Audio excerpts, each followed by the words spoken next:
Hello.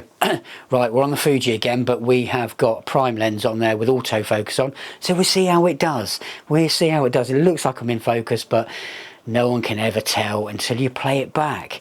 So what this video is about, it's about Skyglass. It's something to sort out a really simple problem that people think it is actually a problem. The problem being the buzzing soundbar. You can't see it, it's out of frame, down the bottom of the telly, of the Skyglass. A lot of people think it's a broken speaker.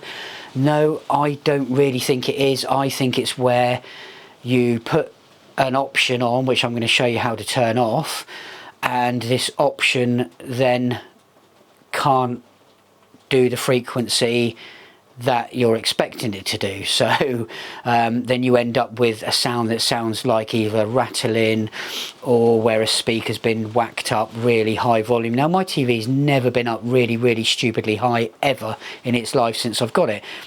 And what is it, 3 years old? So it's not had any damage that way. So what it is, let's go on to the main menu. I'm probably in the way and you probably won't be able to see because this isn't going to focus on the bloody telly, is it? So if I step out of the frame, it should, there we go, focus on the telly. So if we go all the way to the bottom, granted it does, the TV does sound absolutely fantastic with this turned on. Go into your settings. Let's see if I can remember where it is. Pretty sure it's in there, and it should be in your sound menu. Slide it across, go down to bass boost, turn that off. Now like I said, it does sound really good with that turned on. The telly does sound so much better, and you get a lovely sort of bass sound from the TV when that's turned on. But if you got that turned on, you're going to have that issue. You won't notice it straight away. You'll notice it under some sort of heavier bass situations. There's a certain frequency that the speakers just cannot reproduce. So turn that off, off, and then you should have absolutely no issues. You shouldn't have any rattling or anything whatsoever. It should be just all good. Let's see if we there we go.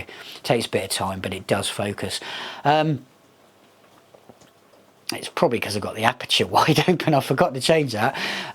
So you shouldn't get any issues whatsoever after you do that. I mean, if you are still getting a rattling, we got a bit of focus breathing then, I think we have. Oh, we gone? Oh, no, let's go back onto me. Come on. Is that because there's a face there? Look, my face is here. There we go. So if you still do get it, that does mean you've probably damaged the speaker. You probably had the volume up too loud, and it's probably is a full-on rattling. You might have completely damaged the voice coil. But if you haven't and you got the rattling, change that setting, and then it doesn't extend that voice coil on that speaker or the speakers or whichever it's using in the TV to make that horrible rattling sound. So that's it really. That's an easy fix, so you don't have to go through the hassle of sending your whole TV back, because I've got 65, it's on the wall. If you're on